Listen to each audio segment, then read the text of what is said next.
Thank you, Elder.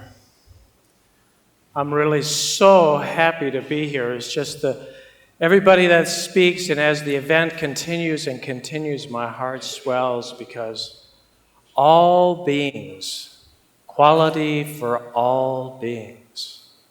And that means to me that I am truly not the last speaker, is that we'll have an opportunity at the very end of this that I would ask you to hold your applause, because it's not really me that I hope to present to you, but all those beings that are out there, inseparable from ourselves, really, inseparable from ourselves, that are speaking right now.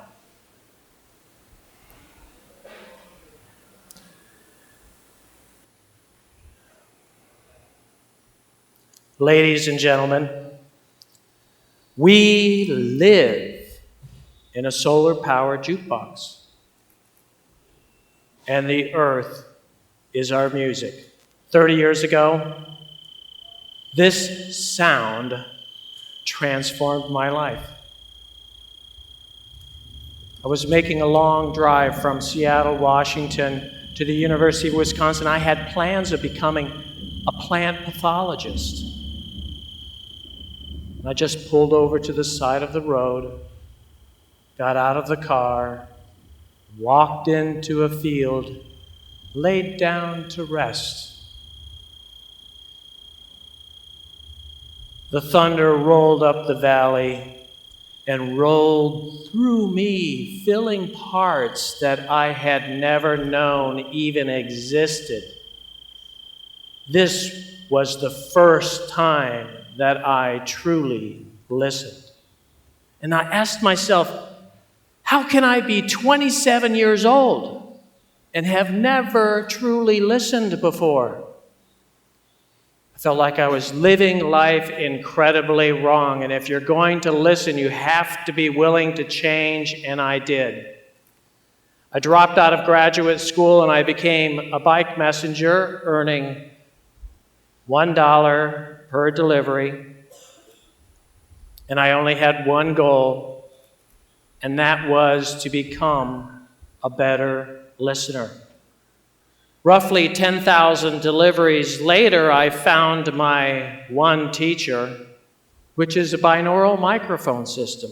An excellent teacher, 2 ears, flesh density head, replicates human hearing, but the important thing is that it has no brain. And that's the problem that I had, is I had a brain. So my whole life I was making choices between what was worth listening to and what wasn't worth listening to, and that's not listening. That's controlled impairment. But every time I listened through this teacher, the master, came more messages.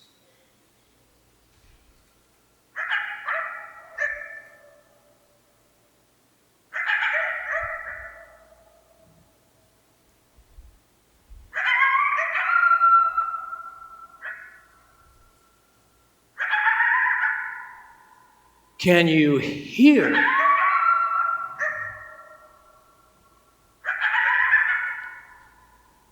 Can you hear the joy in their voices? I got to know these coyotes, a pair, over the course of the summer. I never heard them sing before or since like that. I want joy like that. They have a message, and even from something as insignificant as snow melting in the sunshine comes another message. Unedited.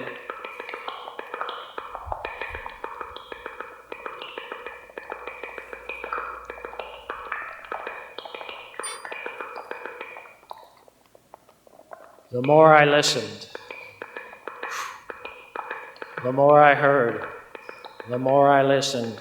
And then these messages started adding up to something really big. Earth is a solar-powered jukebox. It really is, which basically means the more sunlight that strikes the surface of the earth, the louder it plays. All you need is those solar panels that are there to harvest the sun's energy and cycle it into the bioacoustic system. This is the Amazon. Maximum solar energy, maximum loudness, very diverse. Let's go further north. This is Belize. A little less solar energy, and you can hear it already. But still a lot of activity. So let's jump up a little bit further. This is the state of Georgia. Plays a different tune, but it's not as loud. And finally, to my home state of Washington, western meadowlark. It's almost a poetic of space. Huge contrast with the Amazon. Earth is a solar-powered jukebox, which helps explain why noise pollution is such a global problem. The brightly lit areas are the noisiest places on the planet because the consumption of fossil fuel is really the consumption and release of ancient sunlight. And in the United States, which you can see outlined quite clearly in its energy consumption, there are only 12 places left which have been identified where it's possible to have just the experiences of nature without noise pollution for at least 15 minutes. Our average national park is less than 5 minutes during daylight hours. This is the town of Colstrip, Montana, and we're listening to it right now. This is a recording that I made in 2007. Those 4 large stacks in the background, in terms of acoustic ecology, are large flutes, dumping huge amounts of low-frequency noise into the atmosphere. And understand this, that consumes more than 1,000 square miles because of how far sound and noise travels, more than 1,000 square miles of what would otherwise be just the opportunity to listen to the messages from Earth. Natural silence, the experience of places without noise pollution, was once as common as pure water and pure air, has become an endangered species, and it may slip away to extinction without us even becoming aware of it. We do a lot of talking, and pretty soon it's going to be time for all those other beings to talk to us, and I certainly believe that that's possible. It's a universal language. And some people do so much talking, and we grow up talking, that we think that our ears actually evolved so that we could hear each other speak. That makes total sense, okay? Except if that's true, we'd be the first species on planet Earth to have evolved so isolated from the rest of nature. So let's look at human hearing. What we have here is basically the range of human hearing, low frequencies on the left-hand side, and then we have the high frequencies on the right-hand side. And what's interesting going across here is those are not straight lines. These are equal loudness contours. And that bottom line is our threshold of human hearing. Our ears are tuned like instruments. And that highlighted yellow area shows that we have a peak sensitivity. We are super sensitive to everything between 2 kilohertz and 5 kilohertz. Well, that's kind of odd because almost everything I'm saying right now, except the sounds, are way below that. What in our environment neatly fits into 2 to 5 kilohertz. Let's listen.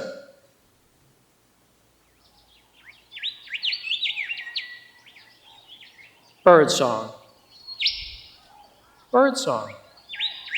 This is a Willie Wagtail singing on the Australian outback. And Willie sings for a mate and also sings to establish territory. And let's listen to what Willie has to tell us.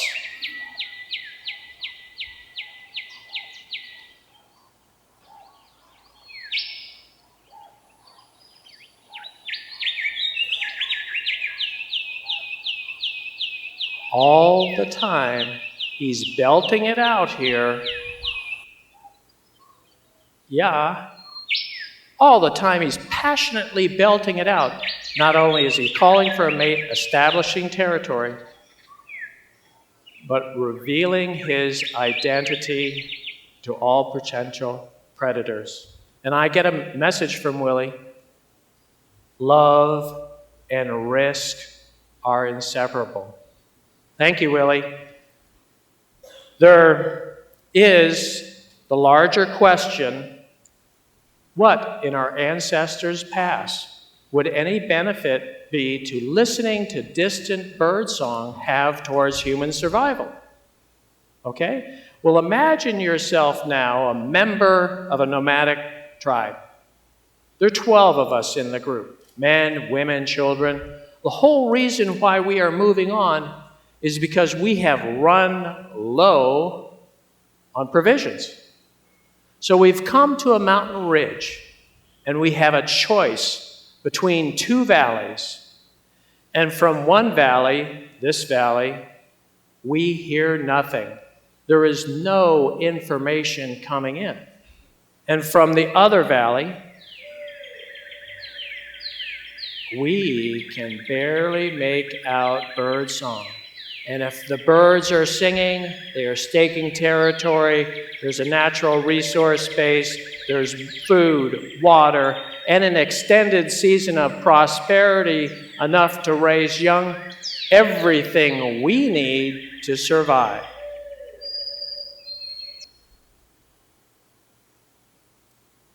Each one of us, no matter what our age, we are still our ancestors. And we are still on that mountain ridge. And we are still choosing between 2 future valleys. Except the valleys have changed. There's no longer that valley of silence. What we have is the valley. This is Seattle, Washington, where I was a bike messenger. And this is a recording of Seattle. The tremendous noise pollution that area produces. All right? But we also know cultural vitality, people we love. And then in the other valley, we have the music of nature. This is Olympic National Park near my home. And our ears tell us, again, quite clearly, which is the healthier environment. But the answer that we will choose is not really clear. Not to me. I know that I am still evolving. But I do know that we can save our national parks and national areas from noise pollution so that we can receive the messages from nature and bring them back, make them more natural, more habitable. And there is not one place on planet Earth that has been set aside to be an acoustic sanctuary free of all noise pollution. The last message comes from planet Earth itself, the largest being of it all. And the earth is speaking. Yeah, actually, the earth is singing. When the sun rises, all of life raises its voice and is called the Dawn Chorus. And just as the sun has continued to circle the planet, the sunrise phenomenon, since the beginning of time, so does this wave of birdsong as an endless planetary song that continues to evolve and change in composition with the evolution of life itself. And we are going to listen to one 24-hour cycle reduced to a little over a minute. We begin on the Australian outback, pass through Asia, then Africa, Europe, and the Americas.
The earth is music.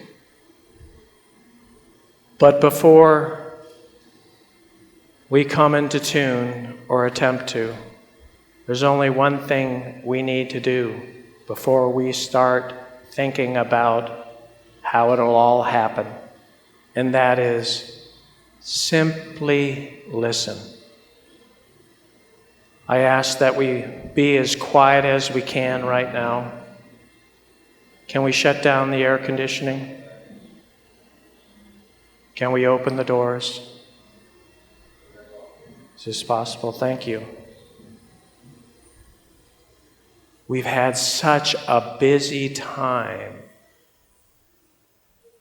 talking to each other all the time, having ears that were meant to listen to somebody else, all those other beings. And here we are in the center of it all.